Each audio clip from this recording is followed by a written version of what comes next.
నా పేరు మేడద శ్రీనివాసరావు. మాది కంచిచర్ల గ్రామం.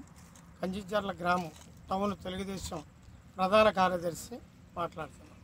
కంచిచర్ల చెరువు రాత్రి కురిసిన వర్షానికి పొంగి ఆ కల్వర్ట్ ద్వారా వాటర్ ఎక్కువయ్యి పొలంలో వాటర్ మొత్తం కూడా చాలా మీద వాటర్ మొత్తం వచ్చేసి ఇక్కడ బైపాస్ దగ్గరలో ఒక వాగు ఒకటి ఉంది.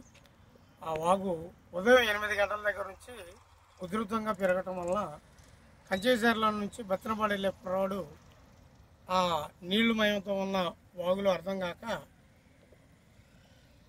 పోతా బైక్ ఒరవడికి తట్టుకోలేక కింద పడిపోయింది. మనిషి కూడా దాంట్లోనే పడిపోయాడు. గజేతగాళ్ళు వచ్చి దేవుళ్ళ ఇంతవరకు ఆచూకీ దొరకలేదు, బైక్ కానీ మనిషి కానీ. ఆ వాగు వల్ల చాలా ప్రమాదకరం ఉంది.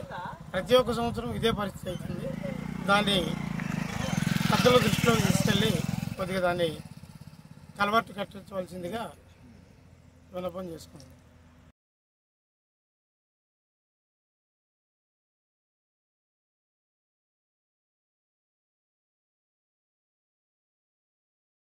మనం ఇప్పుడు చూస్తూ ఉన్నాం ఎన్టీఆర్ జిల్లా కంచిచర్ల నుండి బత్తినపాడు చౌటికల్లు వెళ్ళే రోడ్లో రాత్రి కురిసిన వర్షానికి ఇక్కడ ఉన్నటువంటి చేలల్లో కానీ చెరువులో ఉన్నటువంటి వాటర్ మొత్తం రోడ్డుపైకి వచ్చి సప్టా నిండి ఉరవడి ఉధృతి పెరిగింది.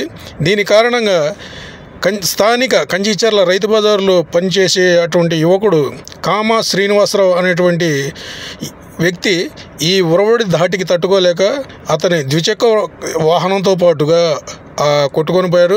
గజేతగాళ్ళని తెప్పించి స్థానిక పోలీసు రెవెన్యూ సిబ్బంది తెప్పించి అతని మృతదేహం కోసం వెతుకులాట ప్రారంభించారు. మరిన్ని విషయాలతో మీ ముందుకు తీసుకొస్తూ ఉంటాం. నమస్తే.